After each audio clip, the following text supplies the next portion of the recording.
अपने रसोई घर में अक्सर सभी के घरों में हल्दी होती है। बिल्कुल। जो हल्दी है वो उसके अंदर करक्यूमिन की मात्रा होती है, जो मतलब कि वायरस से लड़ने की शक्ति रखती है। वायरस चाहे वो कोई भी हो, किसी प्रकार का भी हो। उसके अंदर एक आती है काली हल्दी। काली हल्दी। काली हल्दी मैं कहूँगा सभी नोट करके रखिएगा। ये आपको बड़े आराम से पंसारी से मिल जाती हैं ये चीज़ें, कि इन चीज़ों के लिए कहीं जाना नहीं पड़ता कि हमें बनाने के लिए दिक्कत आएगी। मेरी आदत है कि मैं घर की चीज़ें बताऊंगा। मैं आपको दवाइयाँ तो लोग देने के लिए बहुत कुछ देते हैं। इसमें एक तो काली हल्दी है, एक अम्बा हल्दी बहुत लोगों ने सुनी होगी, फिर एक है इसके अंदर दारू हल्दी, फिर एक है जी इसके अंदर जंगली हल्दी, और एक नॉर्मल पीली हल्दी। 5 हल्दियों की बनती है पंचम हल्दी। आप गूगल पे लिखोगे ना पंचम हल्दी, टॉप पे आएगी। कोई भी कहीं भी बैठा कोई लिख ले तो टॉप पे वो पंचम हल्दी आती है। उसका आधा चम्मच रात को सोने से पहले दूध में घोल करके, 1 कप दूध लो, उसमें घोल करके उसको पियो। अगर शुगर है तो मीठा मत डालिएगा, अगर शुगर नहीं है तो आप अपनी मर्ज़ी से उसमें मीठा मिला सकते हैं। तो उसको पीने से क्या होता है कि जितना भी बॉडी में पेन होता है वो सारे का सारा पेन वो अपने सोख लेती है, और हद से हद 10-12 दिन में दर्द में बहुत सारी कमी आ जाती है। और बहुत सारे लोगों को मैंने बताया कि 5-6 महीने खाओ इसको, वही डॉक्टर कह देता है तेरा ऑपरेशन नहीं होगा, जिसने कहा था पहले कि ऑपरेशन होना है। अच्छा, ये बताएं गोयल जी कि आजकल ना बहुत सारे लोग ये कहते हैं, कुछ लोग कहते हैं दूध गाय का पीना चाहिए, तो कुछ लोग कहते हैं दूध नहीं पीना चाहिए। तो आयुर्वेद में दूध का स्थान कहाँ है और कितना है?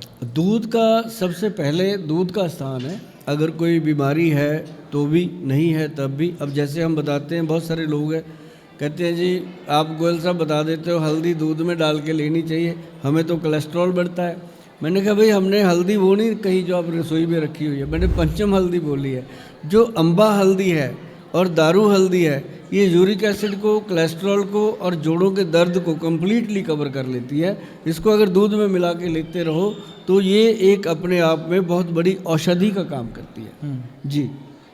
तो सिंपल दूध जो गाय का लगा के जो पीते हैं वो पीना कैसे पिए? पीना सही है कि गलत है? बिल्कुल सही है, वो सही पीना चाहिए। और जैसे कि एक कहते हैं कि दूध जो है वो तुरंत फ़ायदा करता है, घी जो है वो देर से फ़ायदा करता है। दूध के फ़ायदे तुरंत मिलते हैं।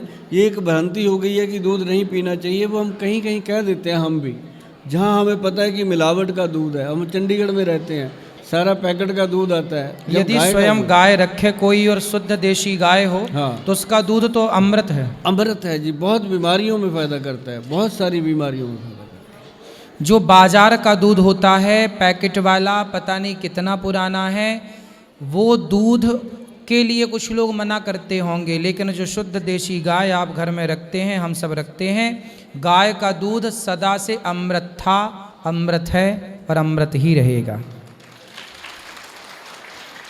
ये अब तो हम जो पैकेट का दूध है ना जी महाराज जी, वो हम बताते हैं लोगों को कि उसके साथ अपना मुंह धोया करो, ताकि क्रीमें क्रूमें लगाने की ज़रूरत नहीं पड़ती। वो बहुत शाइन करता है। अपना फेस अगर वॉश करोगे कच्चे दूध के साथ, जिन मेरी बहनों को भाइयों को फेस पे शाइयाँ हो जाती हैं ना, कच्चे दूध के साथ 4 दिन मुंह को अच्छे से वॉश करके देखना, मुंह से आपके दिल से निकलेगा कि थैंक यू गोयल साहब। तब मैं आपके पास नहीं होऊंगा, लेकिन आपके दिल से निकलेगा। अच्छा, मतलब ये कच्चे अच्छा। दूध से मुंह यदि कच्चे दूध से, कहा, मैंने सुना है कि कच्चे जब गाय लगाते हैं तो बाल्टी में ना फैन बनता है, हाँ, वो फैन लगा देने से, चेहरे में लगाने से अच्छा होता है। बहुत छाइयाँ खत्म हो जाती हैं जो निकलती है ना लेडीज़ को, वो 10-12 दिन में खत्म हो जाती है। जी।